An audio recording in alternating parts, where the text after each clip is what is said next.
त्यांनी विधानसभा अध्यक्षांसमोर जी उलट तपासणी चालू होती पात्रते अपात्रते संदर्भात, तेव्हा बोलताना दीपकभाई केसरकर म्हणाले की बाळासाहेब असताना शिवसेनेमध्ये हुकुमशाही होती, कुठल्याही प्रकारची लोकशाही नव्हती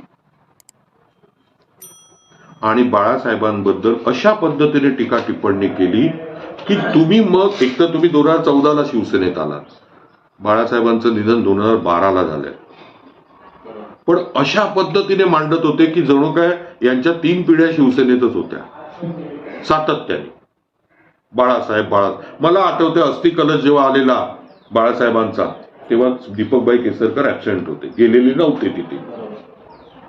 आणि आता तर उघड झालं की आता बरोबर जेव्हा अशी वेळ आली की मूळ शिवसेना आणि बाळासाहेब हे थोडं मागे पडलंय, बीजेपीचा जयघोष चालू आहे, तेव्हा बाळासाहेबांवर टीका केली. पुढील काळात हे दीपकभाई केसरकर भाजपच्या नेतृत्वावर पण टीका करताना दिसतील.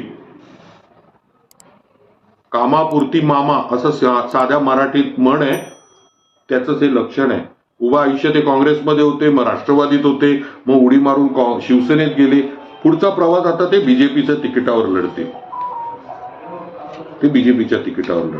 कारण बीजेपी अशा सीट कधी सोडणार नाही. लोकसभेच्या निकालावर आहे. लोकसभेचा निकाल पुन्हा बीजेपीच्या फेवरमध्ये महाराष्ट्रात लागला तर युतीच टिकेल की नाही हा पहिला प्रश्न आहे.